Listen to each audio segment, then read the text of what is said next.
तत्व कहता है, शिव पुराण कहती है।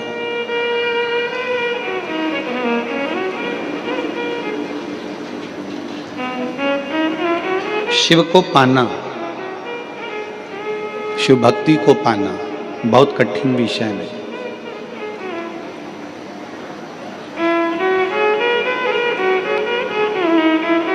शिव जी को पाना कठिन नहीं है, पर शिव महापुराण की कथा कहती है शिव को समझना सबसे कठिन विषय है, सबसे कठिन।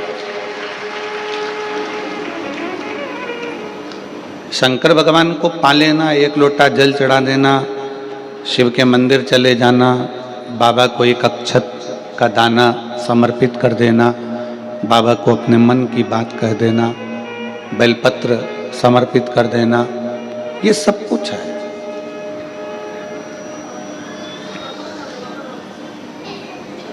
शिव भक्ति कठिन नहीं है, बहुत सरल है, पर शिव को पाना कठिन है। शंकर भगवान को प्राप्त करना कठिन। शंकर भगवान की भक्ति करना सरल है, पर शिव को समझना, उनको पाना बहुत कठिन है। उनको समझने में बहुत समय लगता है। सारे देवताओं को समझना सरल है, पर शंकर को समझना कठिन है।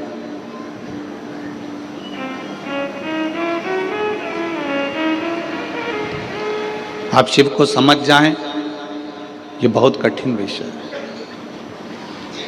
संत, साधु, गुरुजन, तपस्वी जन, साधक, उपासक, इनका तप करते करते पूरी जिंदगी निकल जाती है, तो भी शंकर को नहीं समझ पाते। आप और हम तो साधारण हैं। आपकी जिंदगी और हमारी जिंदगी तो एकदम सिंपल, एकदम सादी है। 2 रोटी खाना, राम नाम गाना, कथा में जाना, अपना कर्म करना, भजन करना और अपनी भक्ति में डूबना। और दुनिया की सबसे बड़ी दौलत, दुनिया की सबसे बड़ी संपत्ति आपकी श्रेष्ठ बुद्धि है। अगर कोई तुमसे पूछे कि दुनिया की सबसे बड़ी दौलत क्या है, दुनिया की सबसे बड़ी संपत्ति क्या है, दुनिया की सबसे बड़ी जायदाद क्या है, तो आप तुरंत कह सकते हो कि अच्छी बुद्धि, श्रेष्ठ बुद्धि, ये दुनिया की सबसे बड़ी संपत्ति। क्यों? घर में जायदाद बहुत सारी है, दुकान बहुत सारी है, माल भरा हुआ है, गोडाउन भरा हुआ है, प्रॉपर्टी बहुत है, गाड़ी बहुत है, बंगला बहुत है, सब कुछ है। और घर में अगर बच्चे बुद्धि विहीन हैं, उनमें विवेक ही नहीं है, बच्चों में बुद्धि ही नहीं है, और अगर बुद्धि भी है तो ऐसी बुद्धि है कि पूरा पैसा ले जाकर मदिरालय में लगा रहे हैं, वैश्यावृत्ति में लगा रहे हैं, जुए में लगा रहे हैं, मांसाहार में लगा रहे हैं, या गलत जगह लगा रहे हैं, तो वो बुद्धि किस काम की? फिर वो प्रॉपर्टी, वो धन, वो संपत्ति किस काम की?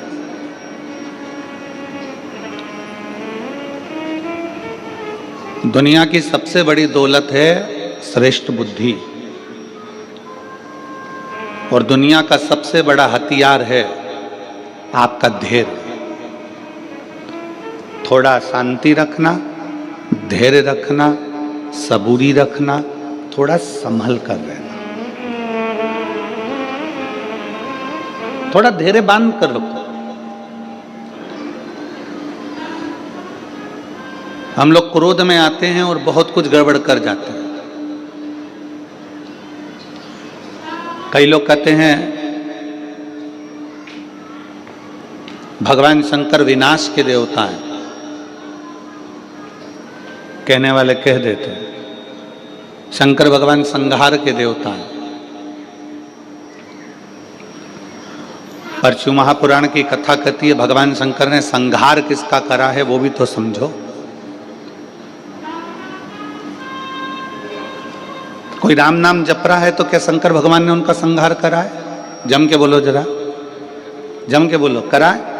नहीं। कोई कृष्ण नाम जप रहा है तो शंकर भगवान ने उसका संहार करा है? कोई भगवान की भक्ति में डूबा हुआ है तो क्या भगवान ने उसका संहार किया है? नहीं, भगवान उसका संहार नहीं कर रहे। संहार किसका करा?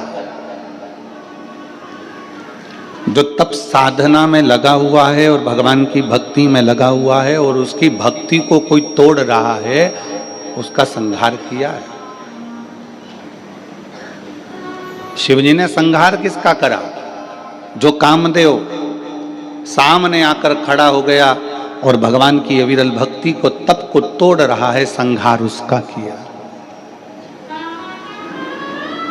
विदल उत्पल आकर खड़े हो गए, संहार उनका करा है। अंधकासुर आ गया, संहार उसका करा है। ब्रह्मा जी के अंदर अभिमान आ गया, मान आ गया, संहार उसका करा। कई लोग कहते हैं शिव संहार के देवता है। लिखने वाले ने गलत लिख दिया, कहने वाले ने गलत कह दिया कि शिव संहार के देवता है। उसको लिखना था शिव संसार के देवता है और उसने लिख दिया संहार के देवता।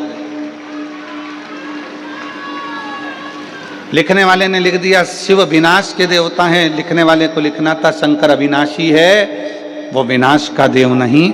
वो हमारी बुद्धि में जो अहंकार आ जाता है, हमारे भीतर जो अभिमान आ जाता है, तृष्णा आ जाती है, लोभ आ जाता है, आसक्ति आ जाती है, काम आ जाता है, वासना आ जाती है, शिव उसको समाप्त कर देते हैं। शिव उसको समाप्त करते हैं।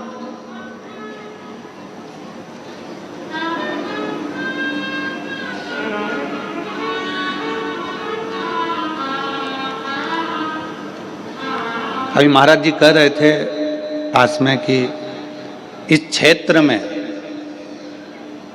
इतने शिव भक्तों को देखकर आज पूरा छत्तीसगढ़ गौरवान्वित हो रहा होगा। इतने शिव भक्तों को देखकर क्षेत्र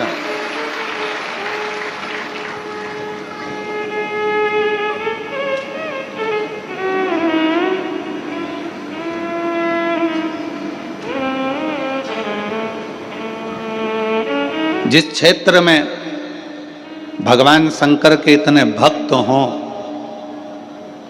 पूरा ग्राउंड, तीनों पंडाल, दीवालें, सबके मकानों की छत, रोड, पुल, पूरी गांव की एक एक गली भक्तों से भरी पड़ी हुई है। और इतने भक्तों को हम नहीं दिख रहे हैं। आप टीवी के माध्यम से, आस्था चैनल के माध्यम से एलईडी पर देख रहे होंगे, पूरी गलियां भरी पड़ी हुई है, पूरे गांव की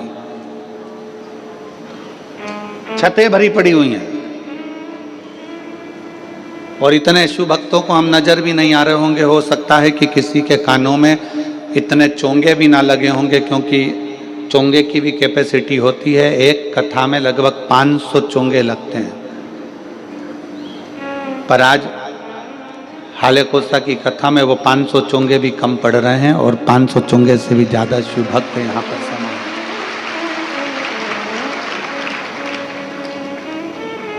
ये अविरल भक्ति है आपकी। महाराज जी कह रहे थे इतने शिव भक्त छत्तीसगढ़ की धरा पर, इस हाले कोसा क्षेत्र में, इस राजनांदगांव के इस क्षेत्र में, डोंगरगढ़ के इस क्षेत्र में अगर दर्शन हो रहे हैं तो ये कहीं भोलेनाथ बाबा की कृपा ही, शिव की कृपा ही है, उनकी उदारता, उनकी करुणा। और मैंने तेरा ही दिया, मैंने खाया पिया है, तेरा शुक्रिया है, तेरा शुक्रिया है। मुझे भोले बाबा ने बहुत दे दिया है, तेरा शुक्रिया, तेरा शुक्रिया। शिव जी संहार करे हैं पर काम का संहार करे। शिव जी ने भस्म किया पर कामदेव को किया।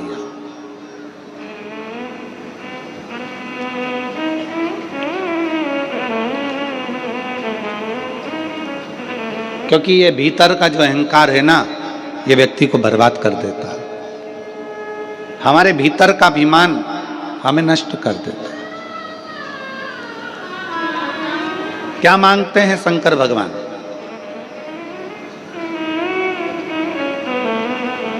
शिव जी के मंदिर में जाकर क्या देना चाहिए? भगवान शंकर तुमसे क्या मांगते हैं? शिव जी कहते हैं, पार्वती खंड में, शिव महापुराण के पार्वती खंड में शंकर भगवान ने कहा है, मुझे वो दो जो तुम्हारा खुद का है, मुझे दूसरे का नहीं चाहिए।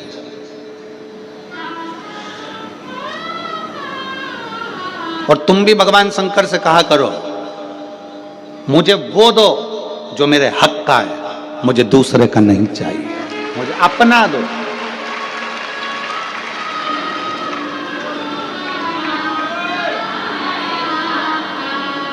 शिव जी क्या कहते हैं पार्वती जी से? पार्वती, संसार में रहने वाला शिव भक्त मुझे वो दे जो उसका खुद का है।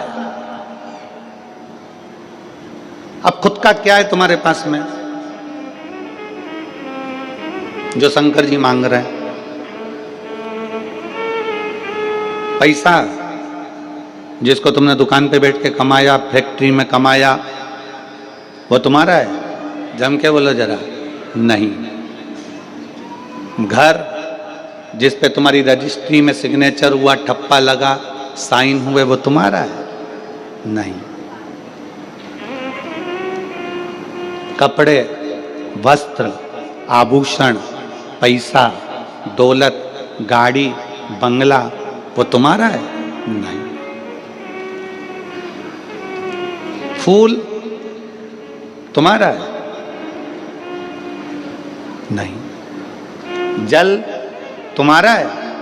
नहीं। दूध दही तुम्हारा है? नहीं। अब कहो कि ये शरीर भगवान को दे दे, तो यह भी तो तुम्हारा नहीं है, ये भी तुम्हारे माँ बाप का है, उसने पैदा किया है तुम्हें। जब शरीर ही अपना नहीं है तो ये सारी संपदा अपनी क्या है? तो भगवान करें तू अपना खुद का दे। खुद का क्या है? तो शिव महापुराण की कथा कहती है, खुद का है इस शरीर के अंदर उत्पन्न होने वाला अहंकार। जब तू मेरे मंदिर में आए तो अपना अहंकार मुझे देकर चले जा। वो खुद का है। अहंकार व्यक्ति का स्वयं का होता है। और शिव जी आपसे अहंकार मांगते हैं। लंका के राजा रावण से भगवान शंकर ने कहा क्या था?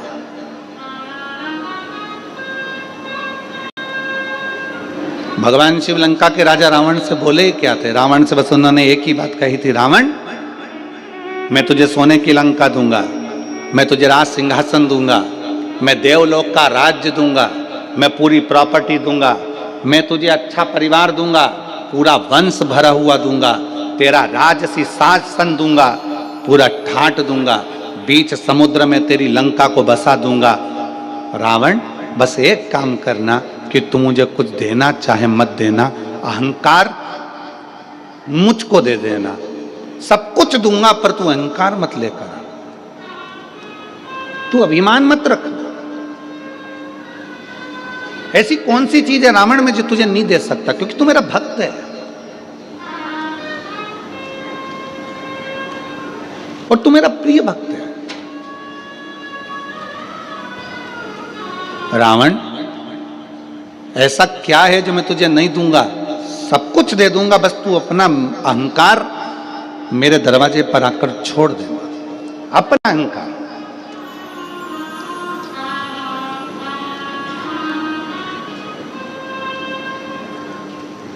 शंकर जी के मंदिर में कौन कौन गया दर्शन करने के लिए? कभी तो गए होगे, एक लोटा जल चढ़ाने के लिए जाते हो। रखो, हो सकता है आपके शंकर जी के मंदिर में नंदी है, शिव जी हैं, पार्वती जी है, गणेश जी हैं, कार्तिकेय जी हैं, सब कुछ है। हो सकता है आपके शंकर जी के मंदिर में कछुआ नहीं हो, पर आप लोगों ने कहीं कहीं पुराने पुराने मंदिर अगर गए हो, जैसे त्र्यंबकेश्वर गए हो, महाराज जी त्र्यंबकेश्वर, कृष्णेश्वर, भीमा शंकर आदिकादिक जितने भी शंकर के विशाल पुराने शिवालय हैं, आप वहां जाकर दर्शन करेंगे तो नंदी और नंदी के सम्मुख में कछुआ भगवान की ओर मुंह कर कर बैठा। कौन कौन ने दर्शन किए हैं? हाथ उठाओ जरा। किए आप लोगों ने? शंकर जी की रिश्तेदारी तो नंदी से, फिर ये कछुआ यहां क्या कर रहा है?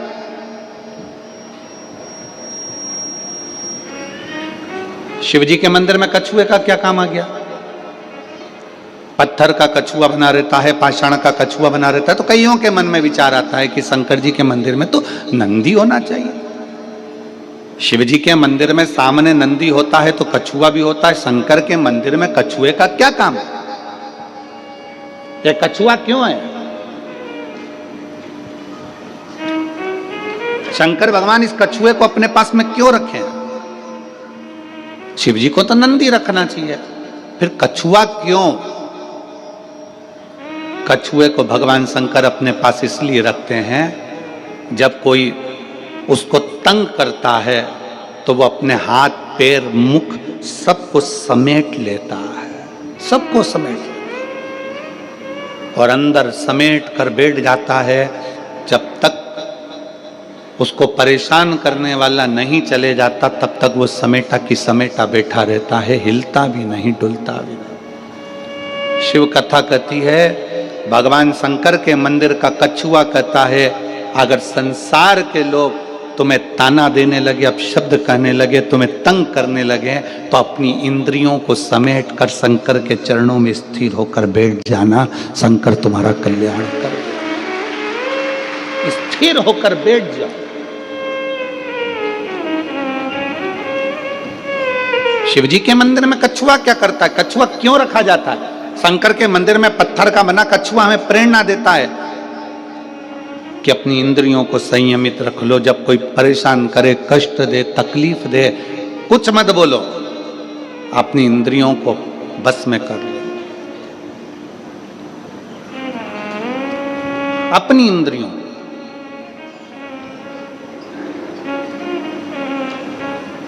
और जब वो इंद्रियां आपके बस में हो जाएगी तो फिर आप धीरे से चलना प्रारंभ करना, जैसे कछुआ चलना प्रारंभ करता है और अपने मंजिल तक पहुंच जाता है।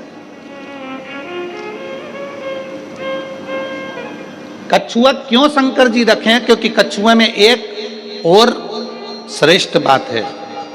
कछुए की सबसे श्रेष्ठ बात यह है कि कछुए को उल्टा घुमा लो, सीधा घुमा लो, पटक कर, घुमाकर, कहीं पर भी, पहले कछुआ अगर इधर जा रहा है तो उसकी दिशा बदल दो, कहीं पर भी ले जाकर छोड़ दो, कछुआ थोड़ी देर के बाद में जिस दिशा में जाता था उस दिशा में वापिस चलने लगता है।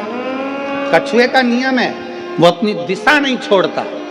आपसे भी निवेदन भगवान शंकर की कथा करती है कि कछुए को चारों तरफ घुमाकर छोड़ दो, परंतु कछुआ जहां जा रहा था वहीं जाता है। इसलिए आप सबसे निवेदन है, बहुत सारे लोग आएंगे, तुम्हें भड़काएंगे, भ्रम डालेंगे, शंकर को जल मत चढ़ा, पानी मत पी, हमारे पास आ, हम वहाँ चलते हैं, वहाँ चलेंगे, वहाँ बैठेंगे, हमारा धर्म अपना ले, हमारी ओर चले जा। पर याद रखना, कछुआ चारों तरफ घूम लिया, आखिरी में वहीं गया जहां कछुआ जा रहा था। तुम्हें भी कोई भटका दे, भरमा दे, आखिरी में सनातन धर्म की ओर बढ़ेगी जाना।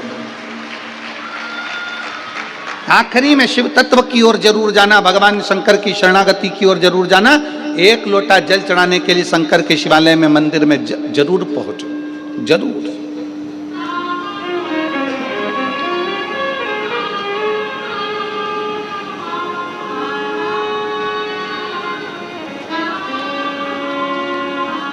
क्या दे सकता है?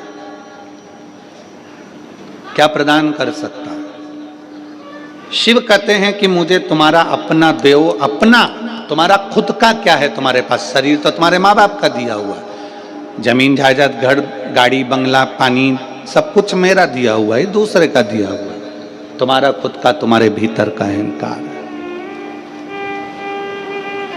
तुम्हारे भीतर का अभिमान।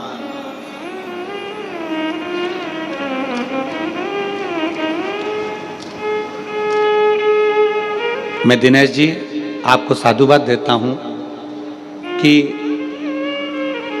ये दूसरी कथा हाले कोसा में हो रही है, पर आपके मुख से या आपके परिवार के मुख से ये नहीं सुना कि कथा मैं करा रहा हूं या कथा हम करा रहे।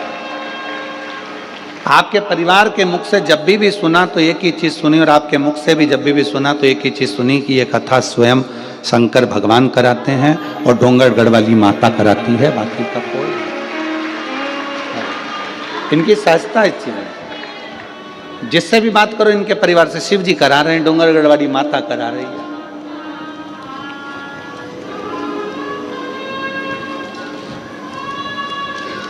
अभिमान से परे, अभिमत्ता से दूर।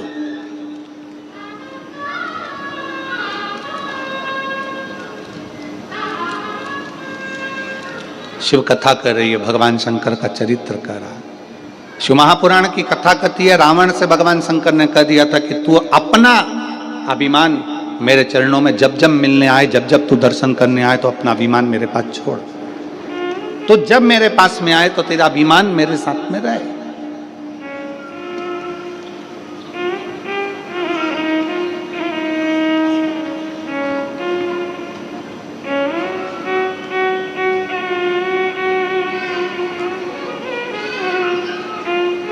हम शंकर जी के मंदिर में लोटा लेकर जाते हैं,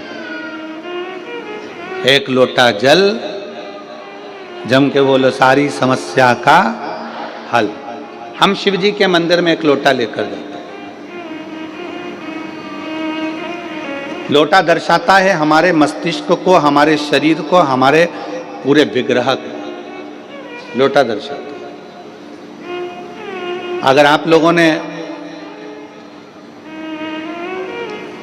आयुर्वेद का स्मरण करेंगे या फिर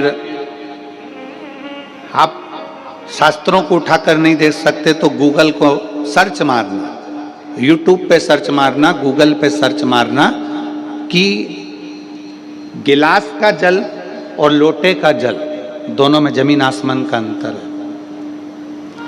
जब तक व्यक्ति लोटे से पानी पीता रहा, लोटे से जल पीता रहा, तब तक उसके पेट में कभी बीमारी नहीं आई।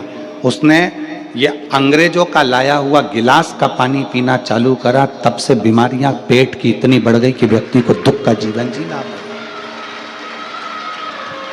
आप नेट पे सर्च मारिएगा, आप गूगल पे सर्च मारिएगा कि शिव महापुराण का ये संवाद, शंकर भगवान पर एक लोटा जल जब हम चढ़ाते हैं, उसका आचमन करते हैं, उसको पीते हैं, तो उसका फल लोगों को क्यों मिल रहा है। आज दुनिया के लोगों को आश्चर्य की बात है कि लोटे का जल चढ़ाकर सारी समस्या का हल, एक लोटा जल। आखिर लोटे के जल में ऐसा क्या हो जाता है कि शंकर जी पे चढ़ाया और वो अमृत का काम कर जाता है, शरीर ठीक हो जाता है।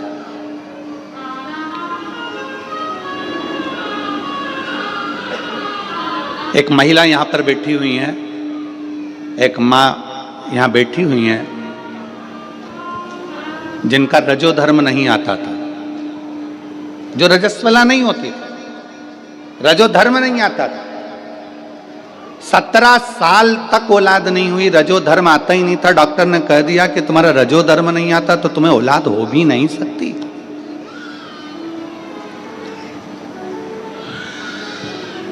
दो 5 साल 6 साल 7 साल 8 साल इलाज भी करवाया, दवाइयां भी ली कि रजोधर्म आवे, रजस्वला हो जावे, पर रजोधर्म आए नहीं तो संतान होए कहां से।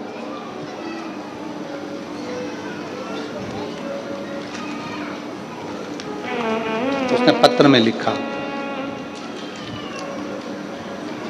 मेरा नाम माया टेम्बुलकर, पति टुम्मन टेम्बुलकर, ग्राम मुंदगांव, तहसील डोंगरगढ़ की निवासी हूँ।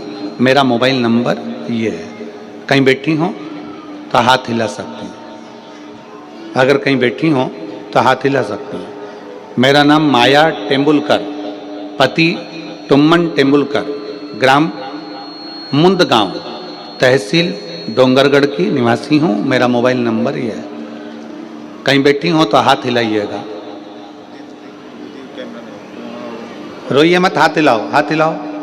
हाँ, आ जाओ, एक बेलपत्र ले जाना, आ जाइए, आ जाओ, एक बेलपत्र ले आना। एक लोटे जल का मैं क्या वर्णन करूं गुरुदेव। पशुपति व्रत, आंकड़े की जड़ एवं सारे किए हुए नियम व्यर्थ नहीं जाते। सारे किए हुए नियम व्यर्थ नहीं जाते। भोले बाबा की महिमा का क्या बखान करूं गुरुदेव। मेरी शादी 17 साल हो गए थे, गोदी सुनी थी। जिस नारी का रजो धर्म नहीं आता उस नारी का गर्भ नहीं ठहरता गुरुदेव। पत्र को पढ़िएगा। जिस नारी का रजो धर्म नहीं आता उस नारी का गर्भ नहीं ठहरता। वैसा ही मेरा भी रजो धर्म था, आता ही नहीं था। उस बहन ने अपनी मन की व्यथा जो लिखी उसमें एक बात बड़ी विचित्र लिखी है कि शादी होने के बाद लोग ये नहीं पूछते कि तुम्हारी जमीन कितनी है, जायदाद कितनी है। पत्र को देखिएगा थोड़ा। आजकल जमीन, जायदाद, धन दौलत कितनी है नहीं पूछते। पूछते हैं तो ये पूछते हैं कि औलाद कितनी है। गुरुदेव 17 साल मेरी औलाद नहीं हुई क्योंकि मेरा रजो धर्म ही नहीं आता था, मैं रजस्वला ही नहीं होती थी। अब डॉक्टर को दिखाया,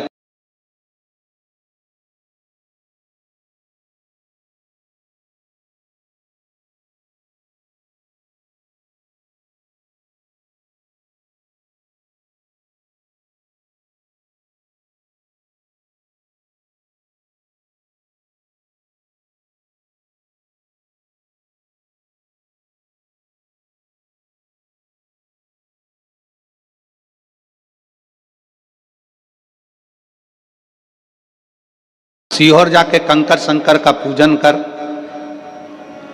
सीहोर गई, कंकर शंकर की पूजा की, झोली फैलाकर। सीहोर गई, कंकर शंकर की पूजा की, झोली फैलाकर बोली बाबा आप मेरी गोदी भर दो, मेरे घर में बच्चे की किलकारी गूंजेगी। भोले बाबा कुबरेश्वर महादेव कृपा करें। फिर माँ बाप के दरवाजे से वापिस आ गई। कथा हो रही थी पास के नजदीक के गांव में। बाबा से प्रार्थना करा, कथा श्रवण करने के लिए गई, पंडाल में विनती करी, वहां से आई।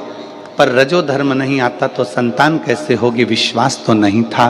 पर आप कहते हो कि कथा के पंडाल में बैठकर मांगा गया, खाली नहीं जाता। वहां से आने के बाद बाबा को प्रणाम कर कर आई और 4 महीने के बाद गर्भ ठहर गया। 4 महीने के बाद गर्भ ठहरा। बाबा की कृपा का मैं क्या गुणगान करूं गुरुदेव। 26/8/2024 को मेरे घर में 17 साल के बाद संतान का जन्म हो गया।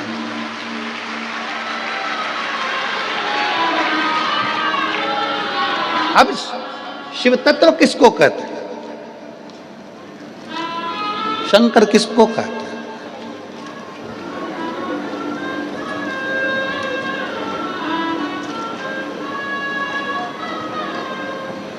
हमने पहले भी कथा में कहा किस्मत बदलने वाला धाम कुबरेश्वर धाम। किस्मत बदलने वाला धाम जम के बोलो कुबरेश्वर धाम।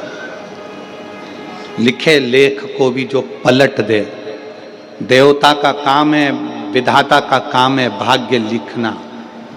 देवता का काम है भाग्य लिखना।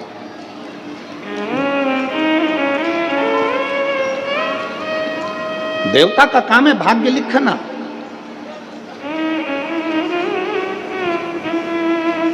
देव का काम है भाग्य लिख देना, पर महादेव का काम है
कोई दूसरा नहीं आएगा बीच में, शंकर तुम्हारा और तुम शंकर हो।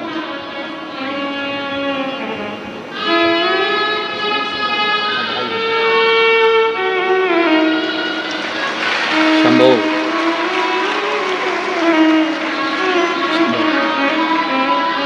शंभो शंभो, हर हर महादेव।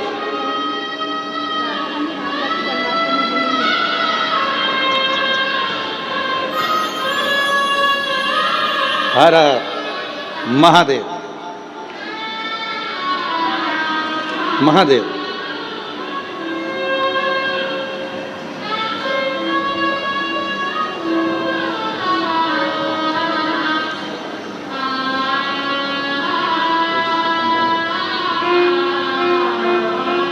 भाई मैं आपको बहुत बहुत बहुत बहुत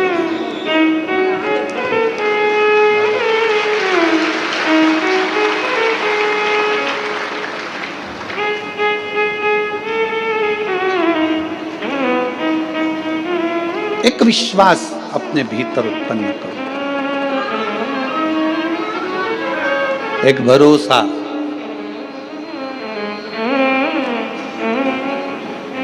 दुनिया के लोग कहते हैं एक लोटा जल में क्या है। ये पत्र ले जाकर पढ़ा दो कि एक लोटा जल में और शंकर को चढ़ाए गए एक लोटा जल के अंदर है क्या। एक लोटे जल में क्या हो सकता है। पहले नियम था, लोग लोटे से पानी पीते थे तो पेट की बीमारी नहीं होती थी, क्योंकि लोटा चौड़ा होता है, नीचे से मुख सकड़ा होता है, तो उसका उदर जल की मात्रा से, वैज्ञानिकों का, साइंस का, आयुर्वेद का रिसर्च है। आप अगर शिव पुराण की बात ना माने तो मोबाइल पर सर्च करिएगा कि लोटे के जल में और गिलास के जल में कितना अंतर। जिस व्यक्ति को गैस से जुड़ी हुई, पेट से जुड़ी हुई जो भी प्रॉब्लम में रहती है, अगर वो लोटे का पानी पीना चालू कर दे, लोटे से पानी पीना चालू कर दे, गिलास हटा दे और लोटे से पानी पीना चालू कर दे, बड़े दुनिया के लोग उसको गंवार कहे, कहने दो, कुछ भी बोले बोलने दो, पर अगर वो लोटे से पानी पीना चालू कर दे तो पेट की आधे से ज्यादा बीमारी समाप्त हो सकती है। एक लोटे में उतना बल है। अब दुनिया के लोग हंसते हैं, खूब हंसते हैं। क्या आप कैसे गांव वालों जैसी बात करते हो, लोटे से पानी पीते हो? गिलास से पीना चाहिए, वीआईपी दिखना चाहिए।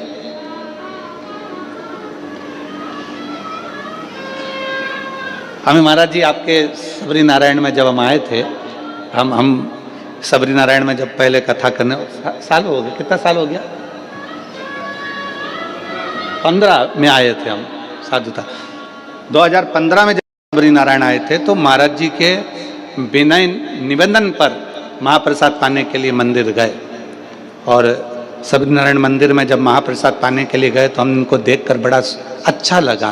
कांसे की थाली थी और कांसे का ही लोटा था और कांसे की ही कटोरा था जिसमें महाराज जी ने उस प्रसाद को पवाया। साधुता है। आज के जमाने में अगर किसी को लोटे में पानी दे दो तो बोले उसको शर्म लगती है, अरे वीआईपी पन खत्म हो जाएगा। ना ना, शिव तत्व कथा है, भगवान शंकर का चरित्र कथा है, शिव महापुराण की कथा कहती है सारी समस्या का हल। जम के बोलो, सारी समस्या का हल एक लोटा जल। वो सारी समस्या का, तुम्हारी जिंदगी की जितनी समस्या है सब निपट जाए। वो लोटा छूटता ही नहीं है साहब। पैदा हुए उस दिन हाथ में लोटा आया छठ पूजन का, छठी पुजाई, आखिरी में मरे तो हड्डियां भी लोटे में भरा के गंगा जी में गई। वो लोटा छूटता ही नहीं।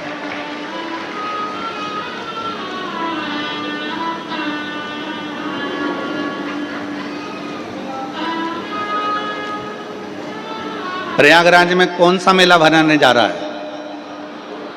जम के बोलो जरा। कुंभ। कुंभ का मतलब क्या होता है? घड़ा। घड़ा मतलब लोटा, कलश घड़ा, कुंभ उसको महाकुंभ कहा गया। महाकुंभ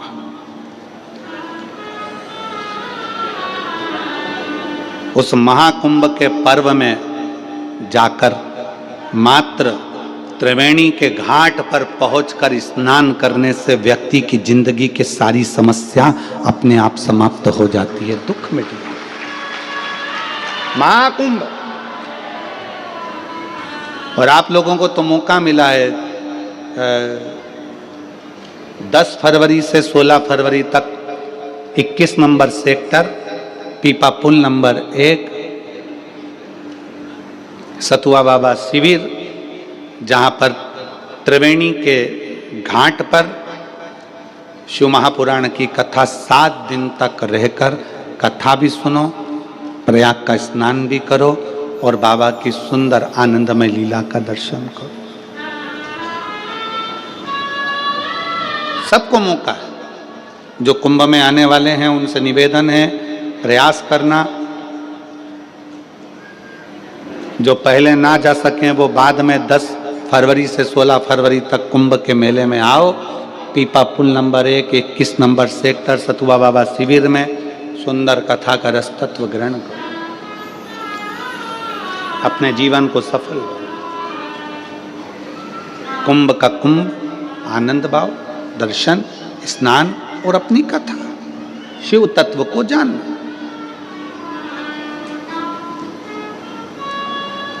और प्रयागराज के रहने वाले सभी शिव भक्तों को, उत्तर प्रदेश के रहने वाले सभी शिव भक्तों को साधुवाद दूंगा कि अभी तक प्रयाग में 7 दिन की पूरी शिव महापुराण की कथा प्रयाग वालों को सुनने को नहीं मिली। प्रयाग वालों बड़े खुश होना कि तुम्हें 7 दिन की शिव महापुराण की कथा कुबेरेश्वर बाबा के इस धाम से बड़े आनंद के साथ प्रयाग में सुनने को मिलेगी। प्रसन्न चित्तो। उसको कुंभ कहा गया, महाकुंभ।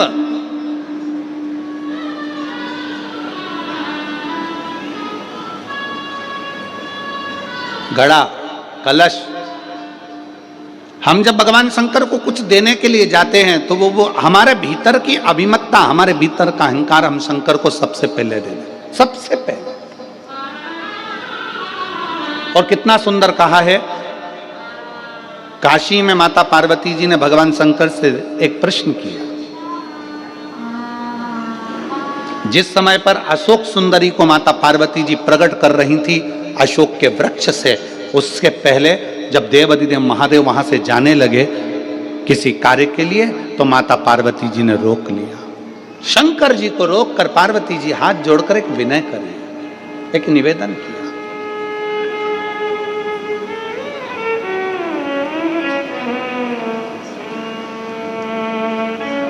शिव जी से एक निवेदन करा, मान लो कोई व्यक्ति, कोई मानव, कोई मनुष्य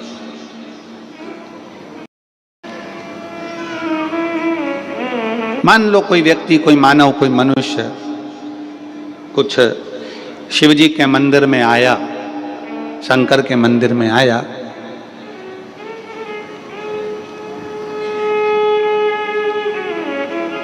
और वो आपके मंदिर में आकर कुछ भी लेकर नहीं आया।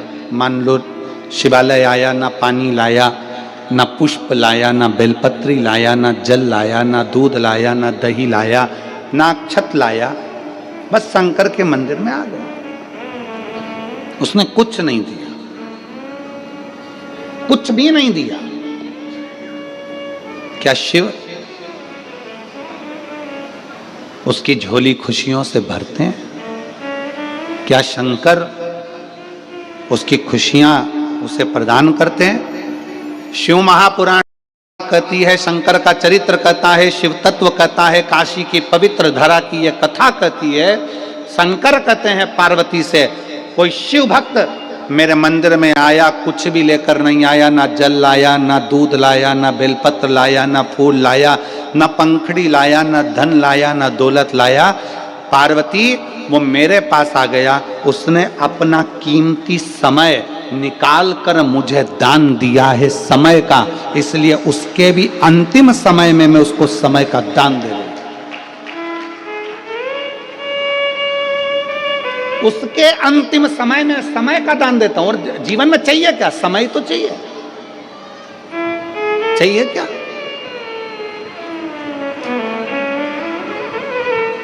आज कथा का छठा दिवस है, बड़ी सावधानी से कथा सुनिएगा।